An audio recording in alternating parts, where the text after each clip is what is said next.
Welcome back to Open Late. I am Jessica Esfandiari, and today I have one of my, what do I even call you? Marialuisa Farrow is a dear friend, one of my best friends in LA. You guys probably heard her on episode 2, where we dove into all kinds of things about sex parties and the aftermath of the accidental threesome that Posh and I had. And I brought her back because it's her birthday. I'm so happy to be here. And you surprised me with champagne and cake. I did. We're going to be drinking a little rosé on the show today. So if you're just listening, maybe you want to check this one out on YouTube because we've got a little Moet and Chandon. We also have a Cakes by Alexis. Who's our favorite. Yes. Are you ready for this? I just want to do a little reveal. Oh, it says thank you. Oh, we have a candle in here. And oh my God, what a surprise.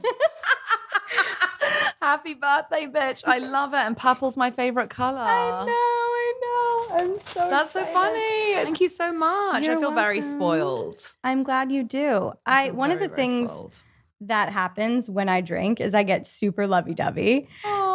And I think we really want to talk about love on this show. We do. So this is perfect. This is the love episode. Cheers. Happy birthday, my Aquarius sister. Thank you so much. We got to dive right in. Yeah. So not only are we going to be drinking together today, but we recently became business partners. Oh my God, I'm so excited. Me too.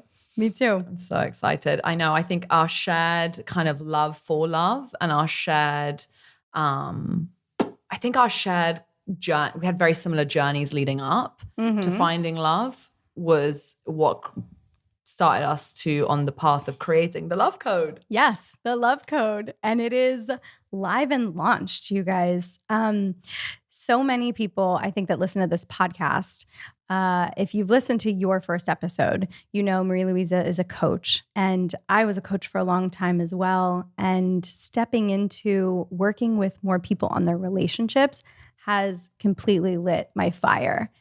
Because as we find, that's where most people need work. That's where all of our trauma comes up. That's where all of our childhood stuff comes out to play.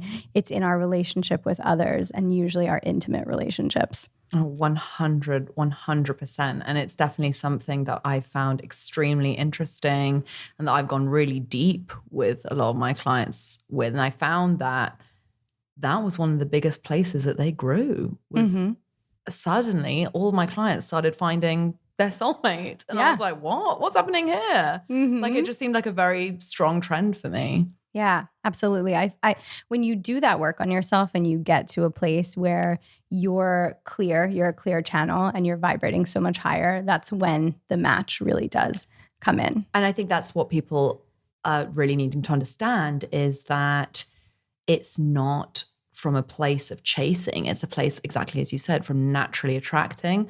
I know, so I found my soulmate 7 months ago. And I found it because of years and years and years and years and years of work for sure. But one thing that I definitely found was going on the dating apps this time around. The last time I went on dating apps was maybe 4 or 5 years ago. Going on the dating apps this time around, I made sure I was very conscious with it. I made sure that I was coming from a place of joy and excitement and not lack and loneliness. Every time I felt lonely, I stayed very far from the app. So I was like, okay, cool. How can I comfort myself? How can I fill up my own cup? You know, not trying to get it from elsewhere. That's so beautiful because it's true. You will literally attract that which you are being. That's how everything works. I mean, we're all energy. Yeah. We're all just this one thing and like attracts like. So I want to just back up for a moment because the love code is such a beautiful sort of launching off point for this episode. And I know we have so much to cover. We created this container because I think both being coaches, working with people on different things, manifestation, you know, the embodied babe. And I work with people in the spiritual sort of path who want to deepen their sense of self and really know their divinity. And so many people are searching for their mate and they want to do it in an intentional way. And I didn't see anything out there that really would guide people to do that. No, there's nothing out there that I've seen anyway that is intentionally for that highly successful, achieving single woman in her early to late 30s, 40s. We're very kind of free with our aging. But we haven't seen anything that's very tailored to that person who, yes, may have started or is doing personal development work that keeps hitting that wall that we both were hitting for a very long time. I can't wait to talk about the walls that we were hitting. The walls and the blockages. God, yeah, how I've overcome them. Anyway, those walls and those blockages when it comes to dating, it comes to romantic relationships. And I think there's tons of stuff around like business, there's, tons of stuff around confidence, whatever, but there's not a ton of stuff around this. And I think both you and I, through our collective years of experience, have that secret sauce, and we kind of really know what it takes to call in that soulmate love that so many women are yearning for. Yeah.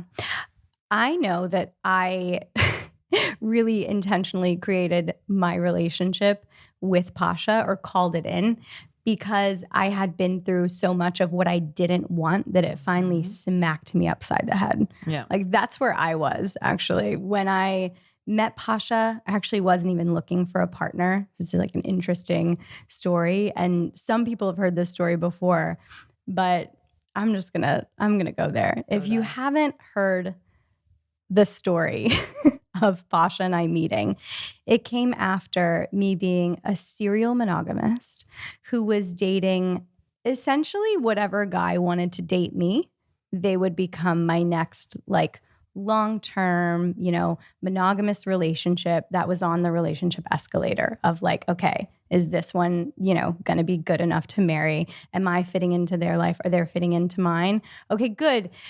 Or if I'm not fitting into their life, let me do that. Let me figure out who I need to be in order to make this relationship work, and not from a place of like beautiful collaboration. It was always compromise. I dated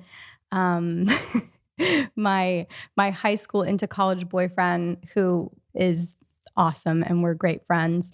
I very much was on the marriage train with that. That's where I thought it was going. I was so young. And then I met my next boyfriend who was artsy. And so I leaned into being artsy and we did the artsy thing together. And then the guy that I met when I moved to Vegas was into food and wine and microbrewing beer. And I found myself microbrewing beer in my kitchen. Do I look like a brewer to you? Do I look like a brewer? No. In my 20s, too. In my mid-20s, in, this prime where I'm supposed to be living my life and not really, I think, in a place where you're seriously considering everyone else around you. I think your 20s are supposed to be so selfish looking back. And I wasn't that. I gave myself up and I sold out on myself. And I essentially tried to fit myself into all of these guys' lives so that I could like be the one that they needed me to be. Yeah. Which, hearing this now, and if you've ever coached with me, is a very serious self-worth conversation. And finally, after the last guy, when I found out that he had been cheating on me with multiple women for a very long time, I was sort of like, oh my God, I need to take these blinders off. Like I wasn't even mad at him. I was mad at myself. I was furious that I just let myself get to a place where I was so unhappy in that relationship and I wouldn't even admit it to myself because I'm like, no, he's great. His family's like, his mom loves me and like, she's really great and we get along and we're going to make this work, even though we were roommates. I mean, we were practically roommates, just living in the same home. And so after that, I just decided, okay, I am never going to do this again and I need to spend time alone. I need to get to know myself. I need to know who I am, what I like, the things that I want to live for, not living for somebody else. I was like Runaway Bride. Like, how do you like your eggs? Have you ever seen that movie? Yeah. Like, I was like, whoever wants to date me, I want to date them. Great, cool. You choose me, awesome. I choose you too. But certainly not from an empowered place and not from a conscious place. And then by default, you were attracting those types of people as well, like someone who someone who is perhaps cheating or unfaithful or whatever, acting out of integrity in the relationship because they don't know what they want either. No. And they're kind of just going along for the ride and they don't know how to use communication as a tool, for expressing what they want or anything like that. So it makes sense that those were the types that you were kind of that you were attracting. Absolutely. That's so, I've actually never thought about it like that. I think about it now, but I'm like, in hindsight, yes, that makes so much sense. And that's how you were able to start doing the work as well, was when you took those blinders off. That's the other real thing, is that once we stop blaming other people, and again, we, like, a bunch of us have been cheated on, I've been cheated on. It's not to say that they haven't done anything wrong. Like, we're not saying that. It's more just like, you can't change that person. You couldn't change that person. I couldn't change my ex-husband. There's nothing that we can do to change that person. What we can only change is ourselves. Absolutely. So it's a bit of a waste of time to sit there and start blaming them instead of being like, well, hang on. Why did I stay in this situation? Or why did I attract this situation? What's at the core here? Again, not even blaming yourself. Just bringing that into awareness. Yeah, having awareness of like, what's my responsibility? What's my role in all of this? It's not like, oh, woe is me, I'm the worst. Like, I did this. It's like a very empowered thing to say, what's my role here? Yeah. And how, because if you realize how you got there, you can change your situation. Exactly. The empowerment to change. Yeah. Cheers to that. Cheers to that. Should we have a bite of cake? Yes. Already almost finished my first glass. Here we go. Oh my God, I'll pull your more. Okay. I was thinking too. Oh, you do? Yeah. That's right. I brought two. I was thinking that there's something to be said about really hitting rock bottom. Oh, God. Because I felt like I was there with this ex that I'm speaking about. I got to a place where, I had bought a house with this person, really building my life with them. And to find out, that they were leading such a double life was, just devastation, because you've kind of been there. And yeah, our stories are very similar in that little part. I remember thinking like, oh, I have to live alone. Like, I kicked him out and I was alone for a couple of months. For the first time, actually, I was alone for my first year of college. I lived in a studio apartment by myself, which meant I slept about 6 nights a week in my girlfriend's dorm room, like on the floor in between two of my best friends from high school. But I did have my own place. And to have to go back to that was so scary at that time. And now I think back and I'm like, oh, girl, you should have like loved that and lived it up, because living alone is kind of nice. Yeah. But to go back to what I wanted to just point out is when people are at rock bottom, and they're, they can't see it in the moment, but I'm always like secretly celebrating that for people, because that is the time when you will actually make a change. And it's usually not until it hurts so bad that you can't take it anymore in your life that you're willing to make a change, because sort of a low level of discomfort can go on for eons. Oh my gosh. Yeah. I want to talk about low level discomfort. That's actually what got me, that new level rock bottom is what got me into personal development. I was 24 and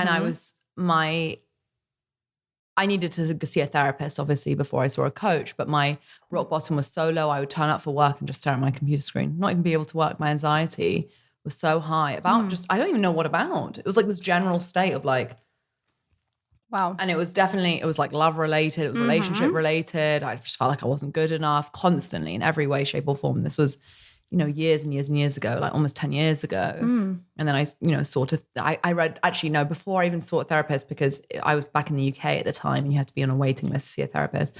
And before I even got to a therapist, I read The Power of Now by Eckhart Tolle. And I was just like, it like blew me away. I was like, oh my God, like, oh. And it was just like, that was the beginning of the end. And I actually had a really good friend at the time who was like a mirror to me. And it was, funnily enough, the person I had just finished dating, he literally became a mirror and was like, you're not okay. And everyone else had just kind of accepted me in this like state that I was, of this like anxious like state. Everyone had kind of accepted that that's who I am, even though that's not who I am. And, and I was definitely pushing away friends and pushing away everyone. And this person who I'd been romantically involved in, and I was highly anxious. He was clinically depressed, but had been in therapy since he was like 10. And he literally held up a mirror and was like, "You're not okay." And I was like, "What do you mean? Of course I'm okay." And then he was like, "No, you're not. You need help." And it was the first time that I realized, oh, I'm not okay, and it's okay to not be okay. And that's how it kind of, started with my personal development journey. So, and it was definitely, I will never forget that rock bottom moment. But cheers to us in our 20s and all of the learnings